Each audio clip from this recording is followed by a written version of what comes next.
Hey YouTube, it's Sean. I was just mucking around in the shop today a little bit and came up with my first attempt at making a Morris Taper number 0 sleeve, or a quill. I call it a quill, yeah, it's a quill for the end stock on the 109 lathe. I didn't do anything fancy here. Trying to make this to where everybody that has a 109 can make this, and I use the lathe to fix the lathe.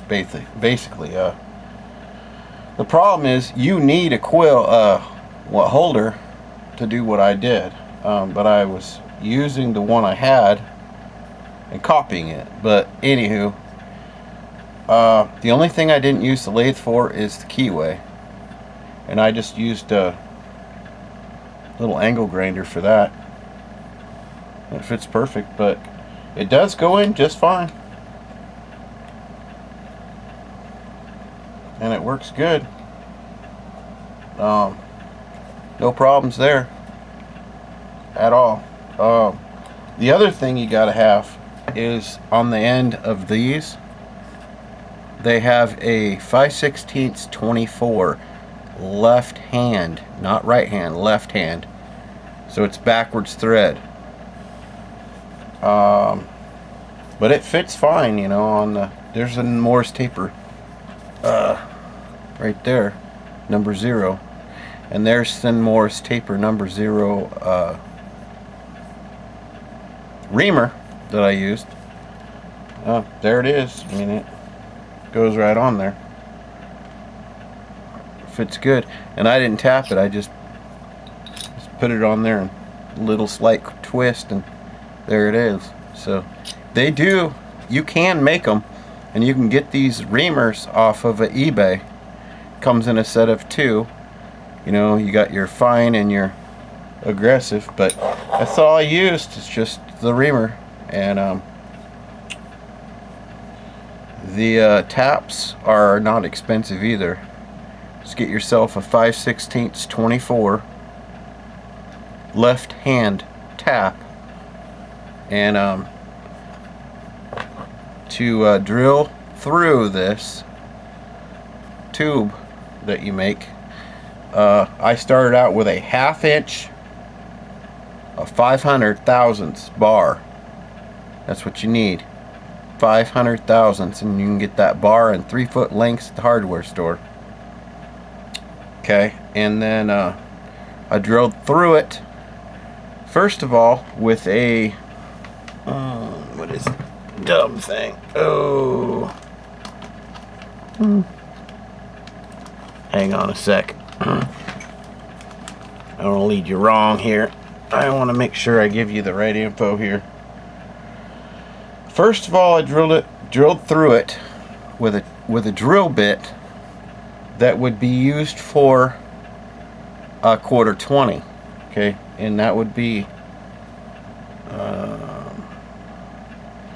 well, I know it's a letter F, but this is a 13/64, and that's the equivalent in a decimal.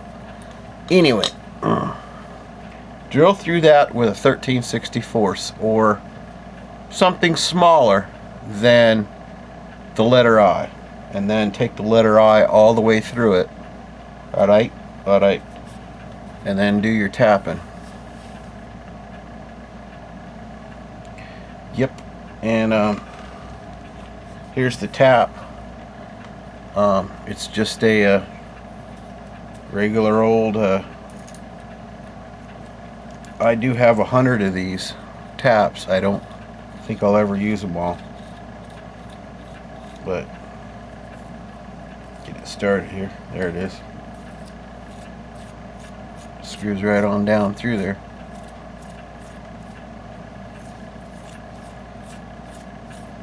Yep, there they are. Yeah, I have a lot of these taps. If somebody wants to pay for you know, a couple bucks for the tap and a little bit of shipping, I will be glad to furnish you with a tap. Alright, and that's all I did. And this is my first attempt. Seems to work alright. Yep, seems to work fine.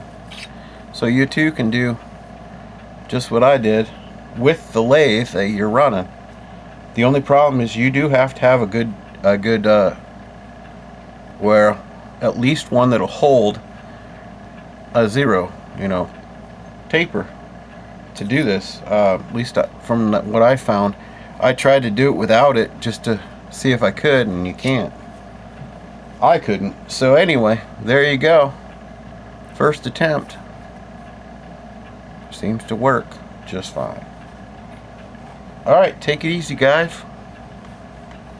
That's what we made. We'll see you next time. This is part 1. I'm going to bring you back because I got another idea of what I can do with the quill on this for a mortise taper. We'll bring you back. Take it easy, guys. Love y'all. Bye-bye.